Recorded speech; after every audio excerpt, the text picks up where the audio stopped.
tant tamit ci Adidas Arena bi nga xamante ni mooy le 7. Youssou Ndour war a joué le 7 Coumba Gawlo war a joué le 7 Sidi war a joué le 7. Sidi fu muy joué. Sidi ci lay joué. fan di. Dakar. Coumba Gawlo mooy joué fële moom aussi. ok ayca. alors parce que dama leen daal di bàyyi nga nuyu mbokk internet lay seetaan. waaw asalaamaaleykum ne képp kuy mbokk internet yëpp di leen nuyu di leen siyaar. alors parce que li koy jëkkee mooy combat bi nga xamante ni moo doxoon ci diggante Siteu ak Modou Lo alors est-ce que seetaan nga combat bi d'abord. waaw seetaan naa ko mais li may njëkk a wax ci balaa maa dugg ci combat mooy pay-per-view boobu c'est de l'arnaque parce que xam nga lu tax nit ki yow mënoo jaay nit ki ne ko dama lay jaay ndox robinet baa ngi nii boo tijjee di nga am ndox nga tijji ndox mi di toq xam nga loolu maanaam mën ngaa am ndox mais pertement lay doon maanaam perte de temps lay doon. bëri nañu ko wax. non man j'ai vécu l'expérience. man sama restaurant fii Passe Foot dama jënd 10 000 francs mais dama ko regretté dama ko rëccu. parce que pay-per-view bi jaru ko. 5 000 francs jaru ko parce que tamit même bu dee 1 000 francs la mënoo jënd 1000 francs xaalis la mënoo ko jënd ci loo xam ne li nga bëgg doo ko am. c'est vrai doo am satisfaction. amuñu réseau amuñu doole.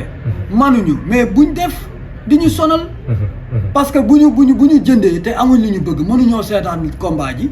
mais loolu c'est de l'arnaque. c'est vrai c'est de l'arnaque qu'on se dise la vérité. da nga jàpp ni loolu bokk na ci li nga xam te moo yàq enjeu combat bi parce que te ñu ci bëri seetaanoon jënd nañ mais seetaanoon parce que bëri na ñoo xamante ni def na sorte dina xaru loolu. waaw parce que waaw en fait waaw enjeu bi moom non parce que enjeu bi. déjà stade bi fees na. gars yi avant combat bi ñu ngi ko doon waxtaanee ba jour combat bi ñu ngi koy waxtaanee mais seulement dafa wàññi ambiance bi nga xam ni mooy am ci kër yi am ci koñ yi. tu vois parce que d'habitude lamb bu daan am ñu koy diffuser ci télé bi ñëpp dañuy maam rendez-vous lay doon. surtout grand combat yi rendez-vous lay doon ñii dañuy daje ci kër yi ñii daje ci restaurant yi comprendre nga en groupe entre amis tu vois en famille seetaanandoo ko après. coow li bari bu affaire bi kii ñëpp jubilé loolu moo manqué parce que tey bu dee da nga fay entre amis entre en famille tu vois nga toog li nga fay amoo mënoo seetaan arbitre bu nee prix image bi taxaw bu Modou Lo yëkkati loxoom image bi taxaw Siteu bu arrière image bi taxaw mais loolu c'est de l'arnaque. mais loolu kan nga ciy interpellé mooy promoteur yi ñi yombalal affaire bi gars yi seetaan wala le ministre daf ci war a wax. non xam nga. waaw dëkk moom day am loi day am yoon. waaw même promoteurs yi ñoom ñoo organiser loolu ñoom ñoo def pay-per-view et tout ça mais bu ñu demee nag ba waral lor askan wi amuñ fuñ ko xeexee mais autorités yi ñoom ñooy jóg. autorités yi ñu mel ni CNG ñu mel ni ministre du sport mais ñooñu dañ ci war a wax parce que population bi instant bi kenn kontaanul. stade bi day fees dell. stade bi dafa fees dell buntu stade bi fees buntu kër mbër yi fees ah mais jox ko exclusivité benn. parce que tamit xale yi ñooy làmbatoon ñëpp xale yi ñoo yor téléphone ñëpp amuñu doole ñu jënd connexion. non même ñi am doole jënd ko dañ koo seetaanul. même ñi am doole te jënd ko seetaanuñ ko loolu amul sens. alors parce que dañuy ñëw nag ci combat royal bi bi ñu ci njëkkee mooy tey taxawaayu Siteu ci li nga xam te ne mooy combat bi tey parce que tey Siteu bi jógee ci combat bi Modou Lo leen jox ki nga xam te ne mooy victoire bi mais nee nañ ki nga xam te ne mooy Siteu dafa dem ngir def réclamation pour victoire bi. recours waaw maa ngi jublu tam day def recours pour combat bi nga xam te ni doxoon na ci diggante bi Modou Lo alors tey Siteu ni mu bëree combat bi tey est-ce que séntu nga ci moom loolu. non te Siteu ni mu bëree nii sax moo ko xañ combat. parce que Siteu il n'a rien à perdre tu vois Modou Lo bu nekkul ci fin de carrière nekkul ci début de carrière Modou Lo il n'a rien à perdre ñu daan ko mu daan amul leen lu muy perdre Siteu man su doon man la damay taxaw dëggal sama bopp xeex ak Modou Lo lu ma am xoola bu may dóor ma daanu sax mais dinaa xeex ak moom dugg ci yeel yi jàpp ko bëre ak moom loo am jën mais Modou Lo moo dirigé combat bi Modou Lo moo dirigé combat bi commencement ba fin Siteu da doon arrière ba dem boo xoolee même chute bi nga xam ne dañ koy polémique sax ci ginnaaw saako yi ci entre premier saako bi ak deuxième bi la nekk waaw buñ leen di àtte tamit àtte yi ñu leen àtte yëpp ci saako yi lañ leen àtte saako yi nag fekkiwul kenn gars yi ñooy fekki ci saako yi. c'est vrai mais est-ce que tamit mbër mu toll ni Modou Xarañ Lo nga xamante ni ñi ko attaqué ñu ci bari génn ñu ci. parce que boo xoolee moo ki nga xam ne Ama Baldé ñu ngi ko attaqué Modou Lo daf ko rëppatal mu daw. waaw mu jàpp ko daan ko sëgal ko. waaw dëgg la Salim. Siteu gone la am na doole te tamit Siteu mën na bëre non mais loolu lépp bu dajee ci yow nga toll fi nga toll ah. Modou Lo toll fi mu toll mais jaay ko sa bakkan man boobu man su ma ko doon conseil loolu laa koy conseil amul moytu amul dara jaay ko sa bakkan même buñ la daanee sax ñu ne am na nga mérite mais pourquoi Siteu di arrière Modou di diriger combat bi jusqu'à la fin muy arrière loolu du woon kiyam loolu du woon yoonu combat bi. mais da nga jàpp ni manque de coaching moo waral loolu wala ragal moo waral loolu tamit. non man damay yaakaar ni dañ ko digal mais xam nga nag tamit mënoo xam li ci biir yëpp mais dañ ko digal mais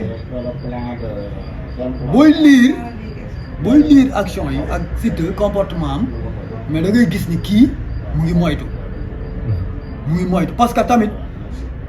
luñ la digal gis nga nit am na loo xam ne bu courage bu nekkee ci yow ak fit luñ la digal am na yenn arrière yoo xam ne doo ko def mais da ngay imaginer commencement ba fin Siteu daf ko arrière jàmbaar la nag on dit pas que il n'est pas démérité jàmbaar la parce que tamit Modou Lo comme li nga ko waxee neexut a song mais combat bi man pour man loolu la woon quoi song ko dëggal boppam xeex ak moom jaay ko bakkanam indil ko seytaane bu saf sap wis ci kaan yi yaa ngi dégg jaay ko boppam mais day mën na am dara. parce que Siteu tamit indi na état. Siteu indi na état. ba noppi. mooy état bi am na forme mu ngi en forme et tout tu vois donc voilà quoi. alors gis nga Siteu chute bi ñuy wax que ni moo daanu wala Modou moo daanu. gis nga ni mu téye loxo Modou Lo. da ko bloqué ci kaw. da ko bloqué ba ni ñuy tegee ci ba ni ñuy daanoo ci suuf ba jógaat Siteu mu ngi téye loxo bi. c'est vrai mais loolu doole ko man. loolu doole te gis nga téye loxo boobu mu téye noonu. mënoon na ko cee daan. parce que Modou mu ngi bëgg a rocceeku mu tëgg ko. waaw kon xam nga ni. Siteu mënoon na dëggal boppam quoi. c'est vrai c'est vrai peut-être mën na nekk ci coach wala aussi tamit moom da koo ragal rek. ñaar yooyu yëpp mën naa ne. mën na nekk c'est vrai c'est vrai alors mais Modou Lo forme bi nga xamante ni indi na ko ci combat bi ci bëree bëri na Modou Lo biir bi dafa ngand est-ce que gis nga ci tey benn état boo xamante ni mën na jàpp ni baaxul parce que Modou Lo bi mu filmé ko par rapport ak combat yi fi jàll wute na. donc entraînement boobu moo waral loolu wala da nga jàpp ni physique bi moo des. waaw non Modou moom poids bi mu indi man gëm naa ni bu ko amul woon bu amoon moins que ça dina gën a sonal Siteu. dafa wax ñu bëri wax na loolu. parce que Siteu dafa des c'est vrai. non poids bi mu indi. dafa handicapé bu amoon moins que ça. dina sonal Siteu parce que bu boobaa physique mooy joué. rapidité ak physique. waaw te Modou Lo athlète la amul mbër bu ko ëpp physique ci làmb ci amul waaw. mais ñu bëri nee nañ tamit Modou Lo dañ ko sot ñenn ñi Modou Lo dañ ko jàppoon atteindre mystiquement alors est-ce que gis nga seetlu boobu ci Modou Lo parce que Modou Lo d'après li wax lépp mais Modou Lo bëri na. mystique bi moom nañ ko tegee ne nañ bàyyi ku daan wala ku ñu daan ñu ne mystique la. mais mystique la làmb tamit. mais dañ la fay ko. mais mën na la jàpp. mais Salim buñ la fayee waaw buñ la jekkoo daan làmb la. làmb ji tamit bu ñuy bëree bu ma la jekkoo dama lay daan. mystique bi tamit ci bëre la rek. ok Siteu deful mystigul jéemul jàpp loxo Modou Lo. takk ay loxo jéemul yóbbu fitam ci mystique. jéemul leneen ak leneen. ah mais dañ ko fay ko. affaire loolu nañ ko bàyyi ay mystique la mystique a tax mu daanoo non mais mystique daal bu taxee nga daanu baal mystique waaw alors dañuy ñëw ci verdict bi nga xamante ne arbitre bi daal dina ko jox gannaaw ban amee avertissement ñi daal di jox ki nga xamante ne mooy Modou Xarañ Lo ndam li mais ñu ci bëree bari ak image yi nga xamante ne am nañu ko ñenn ñi waa Diamaguène jàpp nañ Siteu moom moo daan Modou Lo ñenn ñi jàpp ni Siteu Modou Lo comme ni ko arbitre bi jox victoire moom moo daan alors d'après bi nga ko seetaanee tey yow. waaw doy na waar parce que sànq maa ngi koy xoolaat ci TikTok bi mais boo xoolee baax dafa mel ni loxo Modou dafa laal suuf ba jege mbagg mi laal na suuf ba jege mbagg mi waaye problème dafa am foofu xam nga lu tax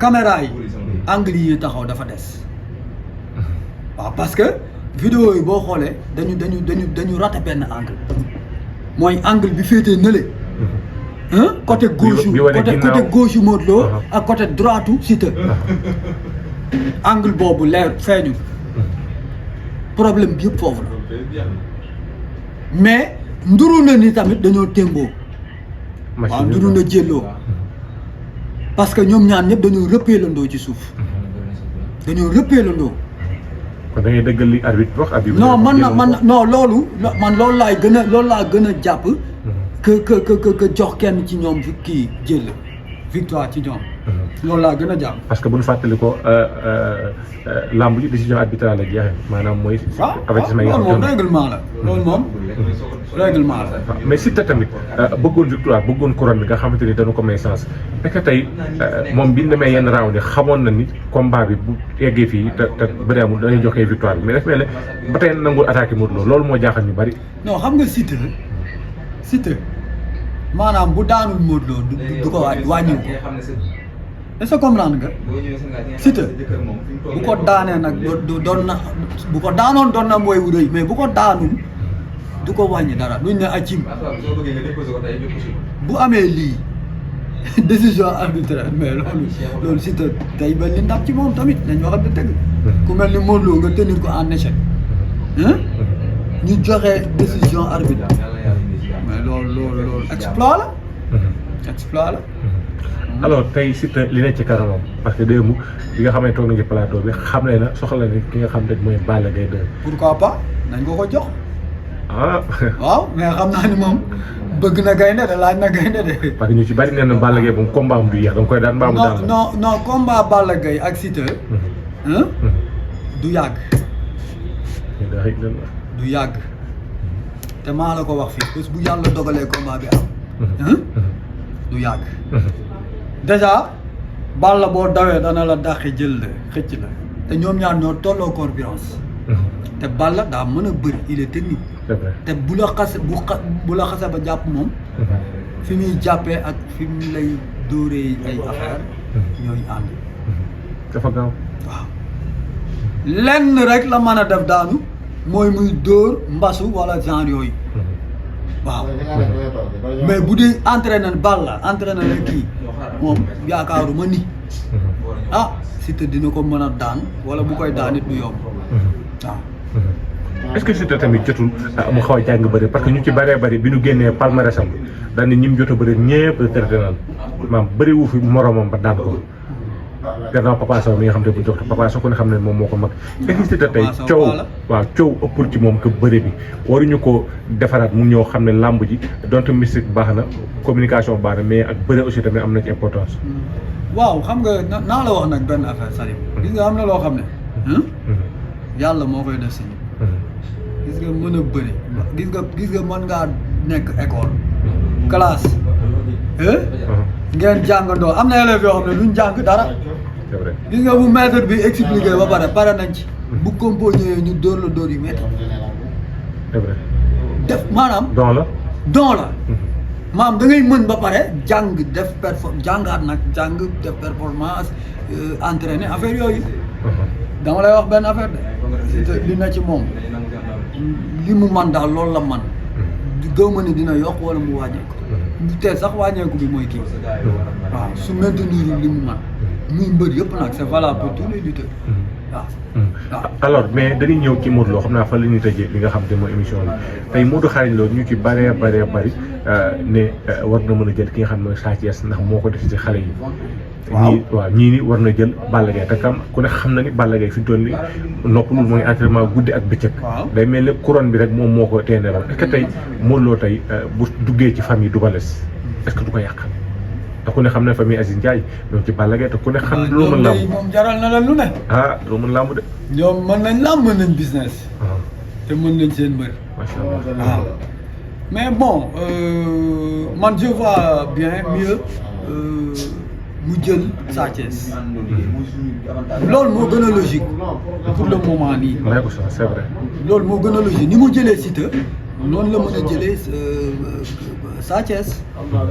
tu vois bëri moom bu daanee bu daanul yëpp bu daanee bu daanul yëpp Modou Lo après nag mën na après mën na retourner bëriwaat ak Balla Gaye mais pour le moment nii moom Sa Thiès moo gën a logique te Balla bu doon tànn ci ñoom ñaar kii si Modou du ragal du dara mais su doon tànn ci ñoom ñaar man leer na ma ni Sa Thiès lay jël lay njëkk a bëreel. mu gën a oyof ci moom.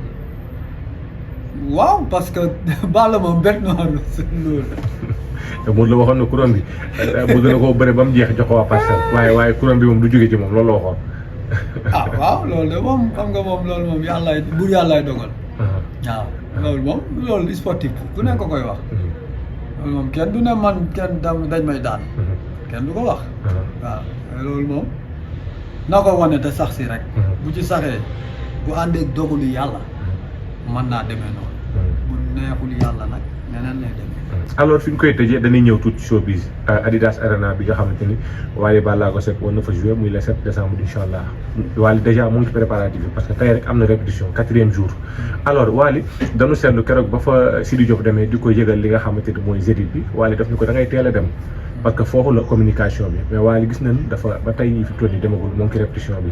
est-ce que jàpp nga ni méthode communication bi nga xamante ni à ce moment mu ngi koy def yaakaaroon dafa yéex ñu ci bëree bëri buzz bi ci war am amu ko par rapport ak bi muy joué. c'est vrai que man sentiruma effectivement bi. mais bon Wally tamit peut-être xam nga am na benn expérience événement aussi. tu vois peut-être fële fi mu jëm. gars yi jiitu nañ ko fa ñu ngi defar terrain bi. Omaro dem na démb moom ñaar. waaw kan ak kan. Omaro ak ñaaxal. waaw gis nga déjà tu vois léegi affaire yi stratégie la communication tu vois ba pare Wally toll na foo xam ne une semaine mën na ci def communication. ci une semaine waaw. mais communication du doy ndax Màggal Touba. moo gën a siiw te ñëpp xam nañ ko waaye saa suy ñëw dañ koy publicité. Youssou Ndour lu mu siiw teew day def publicité. moo ne Màggal Touba kay bàyyiwuma kenn. c'est vrai.